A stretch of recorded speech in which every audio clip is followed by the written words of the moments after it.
On November 9, 1914, the German light cruiser Emden was deliberately driven onto the isolated coral shelf of North Keeling Island. Her engines checked, the ship allowed to slide onto the reef, and then driven ahead again, only long enough to jam her bow hard into the coral.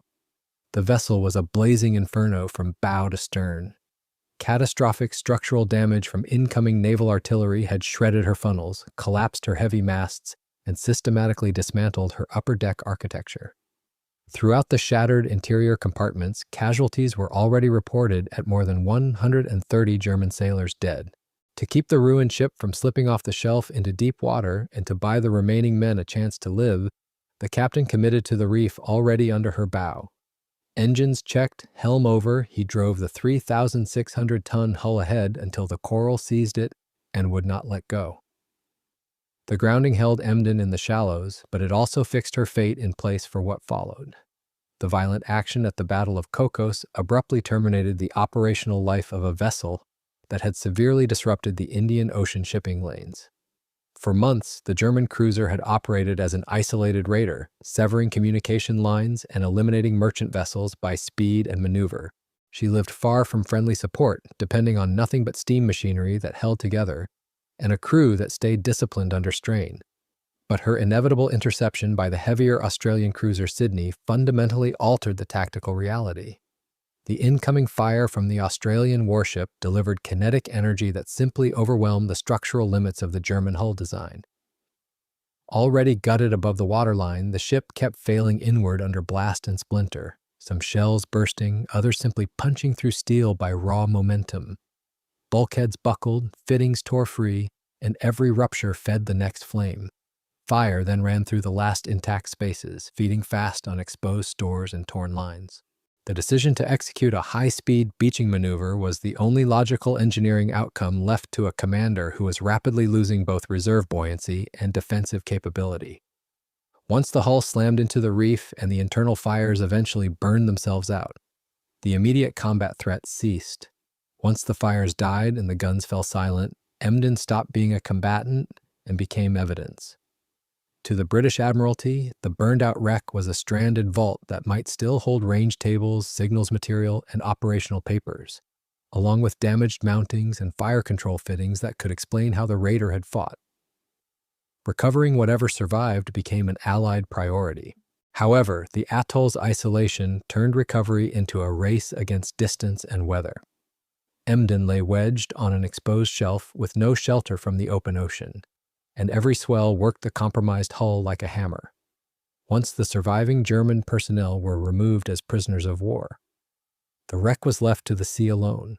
The British moved to dispatch parties anyway, knowing the environment was already erasing the very evidence they needed, and the first clue would not wait for comfort.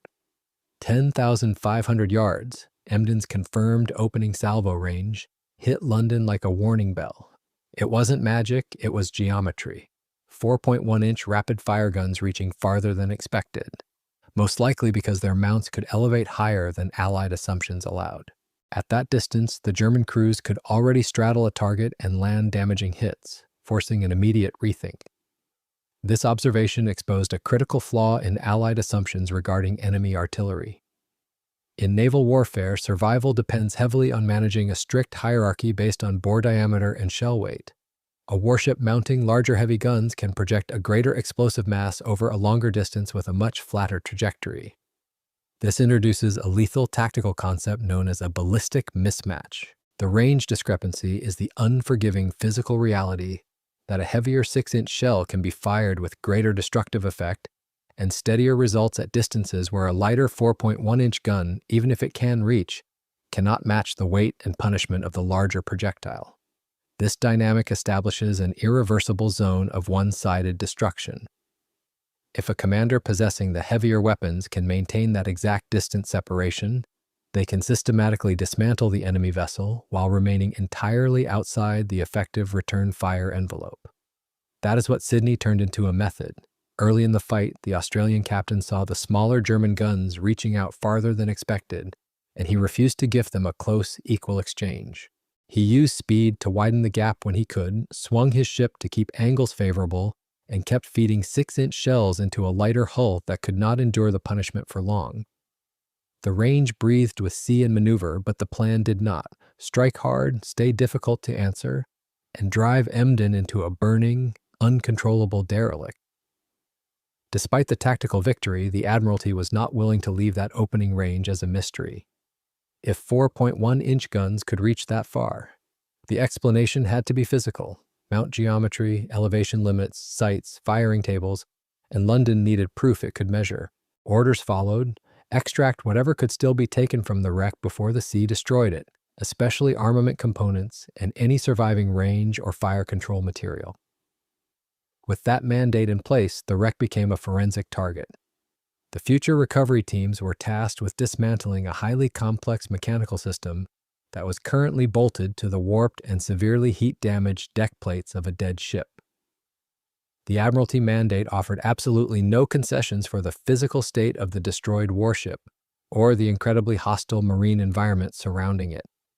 The salvage mission was completely dependent on the temporary structural stability of the beached cruiser. However, the open ocean is never a static environment. Before the dispatched naval engineers could safely approach the wreck and begin the methodical process of analyzing the heavy armament, the geology of the atoll began executing the ship. The reef was a mechanical trap. When the German commander drove the burning cruiser onto the barrier at high speed, the bow bit deep into immovable limestone, enough to prevent an immediate slip into deep water and to give survivors a narrow platform to escape the fires. But that same placement turned the hull into a lever, loading the ship's framing in a new, catastrophic way. The mechanics of a shallow coral shelf grounding are highly destructive to longitudinal ship architecture. When a heavily armored vessel beaches onto a coral atoll, the forward section becomes locked solid into the reef, while the aft section remains suspended over much deeper water. The stern floats completely unsupported by the seabed. This creates a massive, unbalanced cantilever effect across the entire length of the keel. As immense deep-water ocean swells roll continuously against the trapped vessel, the sea cyclically lifts and drops the buoyant stern. This relentless heaving motion forces the rigid steel spine of the ship to repeatedly bend against the fulcrum point of the coral rock. The fundamental design of a naval hull is intended to distribute hydrostatic pressure evenly across its surface, not to withstand millions of pounds of cyclic bending force focused on a single localized pivot point. The inevitable consequence of this extreme mechanical abuse materialized over time. With surf pounding the reef and storms working the hull like a lever, sections of the wreck broke, shifted, and vanished into deeper water. Later inspections would report that major portions of the ship's afterbody were simply gone, not as a clean cinematic snap, but as a slow mechanical execution by swell, reef, and cyclone force. What remained on the coral shelf was a battered forward remnant weakened by relentless bending and progressive collapse. It was under these rapidly deteriorating conditions that the British salvage response finally mobilized to secure the mandated intelligence. In January and February 1915, the British sloop Cadmus arrived offshore to execute a high-risk extraction operation. The naval engineering crew aboard the Allied vessel found a forensic target that was literally tearing itself apart before their eyes. The operators recognized that their time window was completely dictated by the structural endurance of the shattered bow section. They had to systematically assess the remaining intact upper deck architecture while avoiding the razor-sharp, twisted steel plates that shifted dangerously with every incoming wave. The initial visual surveys conducted by the approaching maritime recovery teams confirmed that the entire salvage platform was structurally unstable and highly hazardous. From a safer anchorage, the British could see what mattered: the 4.1-inch mounts still clinging to the forward decks under ash and wreckage. Getting to them meant timing every move to surf and steel, choosing routes across heat-warped plating that shifted and complained with each swell. The ship was already failing, and the only advantage was speed. Reach the mounts and the interior chests before the structure surrendered to the reef. Then the teams went over the side and climbed. The British naval engineers finally scaled the jagged metal of the shattered hull and approached the primary artillery mounts. They immediately recognized a glaring mechanical contradiction resting in plain sight. The massive, heavy gun barrels were firmly bolted to their rotating steel decks, pointing silently out toward the Indian Ocean. But their most critical internal components were entirely missing. The salvers had expected to find fully operational firing systems, perhaps heat-warped or battered by incoming explosive shells. Instead, they discovered clean, empty voids at the rear of every single weapon casing. The British quickly realized that the defeated German gunners had executed a final, highly disciplined act of defiance before surrendering their ruined warship.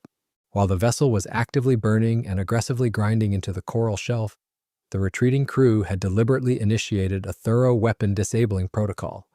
The act had a name: breech block sabotage. Crews manually removed the heavy sliding steel blocks that sealed each firing chamber. Without them, no gun could contain a propellant charge, and no test firing was possible. On Emden, the blocks and key recoil parts were stripped out methodically and dropped into the churning water beside a burning deck. It was a final, disciplined denial.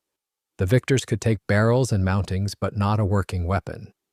Even though the primary firing mechanisms were permanently lost to the sea, the massive steel barrels and the complex mounting geometry still held immense tactical value. The British Admiralty strictly required the physical recovery of these enormous steel structures to analyze their extreme range capabilities and internal rifling.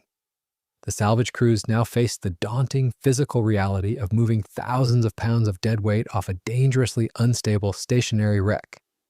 Because the deep draft Allied salvage vessel could not safely approach the razor-sharp coral perimeter, the operators were forced to utilize a highly dangerous surf zone extraction technique. This specific lifting process presents an extreme mechanical hazard. It requires human operators to lower thousands of pounds of solid steel from a rigid, unmoving wreck directly into incredibly small, highly buoyant wooden boats. These tiny, fragile recovery vessels were violently rising and falling alongside the shattered hull, entirely at the mercy of the massive ocean swells that continuously slammed into the reef. The fundamental disconnect between the unyielding steel deck of the grounded cruiser and the erratic, powerful wave kinetic loading acting on the small boats below created a lethal lifting environment.